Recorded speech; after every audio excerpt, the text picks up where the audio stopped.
your partner knows you intimately, they see you naked, they Mm-hmm. they know, they love you for all of these different things. Like, why is this one thing so bad? you Yeah, know I think there's more pressure on it.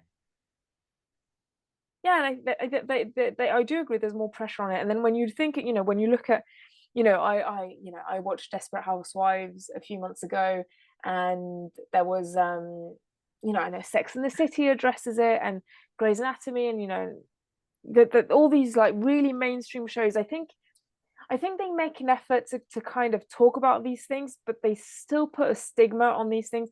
There was this one show where, in like this one episode, I think it was in Sex and the City, where the guy wanted a golden shower, and that is so that is so mainstream. Like, you would be shocked at the amount of people that want that to happen to them. Like, it's Ugh, it's insane the sorry, amount I of don't mean people. to No, no, yeah, it's each person and but their own thing. It's just to each their own. yeah. And I understand your reaction. I mean, I studied sex therapy and things like that, so these things kind of, if they roll off my back, some things don't roll off my back. And what I mean is, it's fine to not like that. I don't like that. I'm not, I if whatever.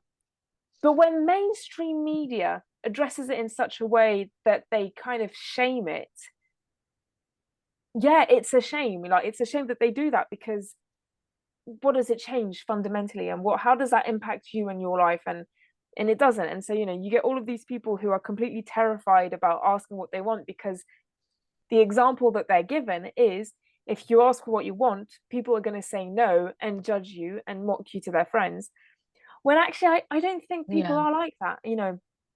I think that if Zev asked something of you that kind of was out of your scope, you wouldn't mock him. You wouldn't, you know you, No, you'd probably never. want to have a conversation about it. You'd probably talk to a couple of friends about it, in the sense that, like, you might need a bit of advice, but I don't Yeah. think you'd mock him. No, I think when you are in a healthy relationship, and we actually spoke about this not long ago, it's like you have to be open mind. Like, I mean, if you want, especially if you want to receive the same grace and kindness and understanding and patience, you have to give it back as well. And I would never, ever mock someone, anyone, especially my partner, especially if they're worried or concerned about it. Yeah. And, even if it's something that, I don't know, gives me the ick, or something that I'm not into, or something that shocks me, then that's fine. It's legitimate for me to feel the way I'm feeling, like it is for them to feel what they're feeling. But there's a way to respond and to react. And it's okay to say, I'm sorry, that's not my thing. I respect you. And maybe it just means you have to go separate ways. If your initial reaction is to like freak out or whatever, but I would you it's what made hmm?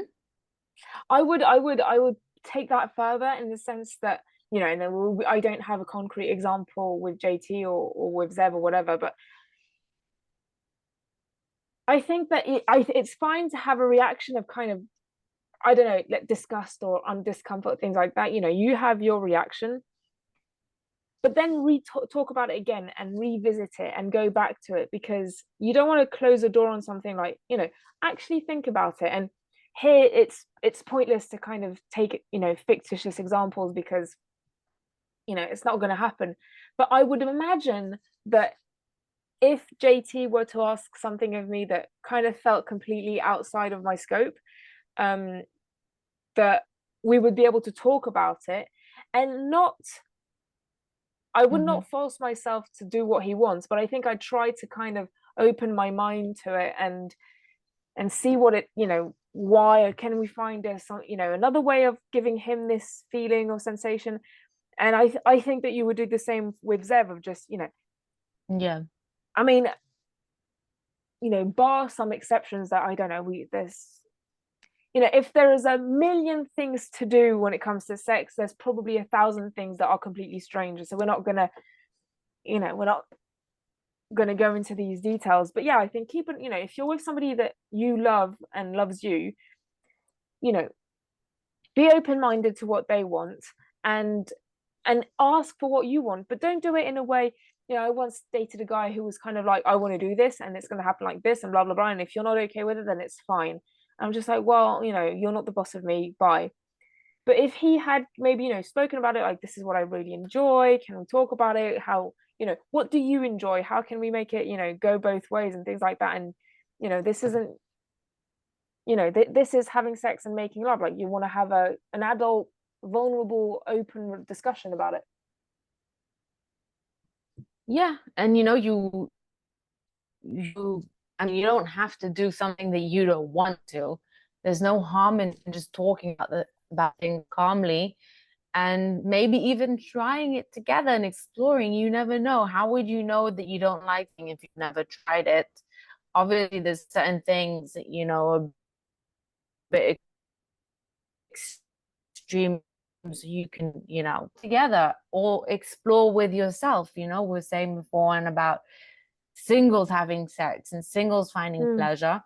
I think there's something so great about exploring with self. And it's just like when you're in a relationship with someone and you're discovering these things together, you're also sort of in a relationship with yourself. And whether you explore by masturbation and touching yourself and trying different toys, or whether it's exploring with other people and exploring with different types of people, this is Mm. the time to do it. And I think it's not a lot of people get that, and maybe not a lot of people want it, but like, if you already have the opportunity, then why not explore it? And it doesn't mean that you have to go around sleeping with everyone and trying everything. It means you get to discover yourself and explore things, and it's just part of it. And even if you don't want to go out and have sex with a bunch of people, that's also okay. Like, that's another stigma with, especially as single women, is that you get like closed up into this little box of stigma, saying, oh, you must be horny, you must be desperate for it, you must be, asking for it, you must want more than life itself. And sex isn't anything. I mean, people always used to ask me when I was single, how do you survive without sex? And like, I found out that there's more to life than just sex. Yes, it's a great thing. And now that I'm in a relationship, I love it. And it's an inseparable part of a relationship. But when you don't have it, then you just don't focus on what you don't have. Yeah, exactly. What's the point? You focus on what you do have, and you enjoy other things in your life, and you just don't think about it. A few years go by and you just don't think about, was the last time that I had sex. You just don't, because you're not in there and you have other things going on for you. And I think it's just like people like to shame certain kinks, they like to shame especially single women for not being perfect, or for being, I don't know. And it's like, I'm reading this book, well, listening to it. I don't know if if it means that I'm reading it, but The Idea of You, I don't know if you've heard of it. They just made a movie about it, which I tend to watch once I finish the book. And it's about an older woman who's dating a younger guy, and it touches a lot about women's pleasure, and how, in society we shame women who want to explore, and we also make them feel like, at a certain age they have this expiry date and they're no longer sexual beings.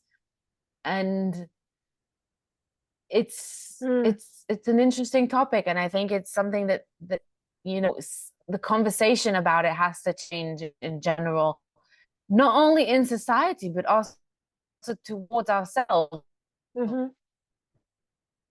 I think a lot of times, and it also touches about it in the book, I'm nearing 40, so that means that that's it. My sex life is over and I can't have any drive and I can't try new things and I can't do anything anymore. Yeah. Yeah, Anyway, sex is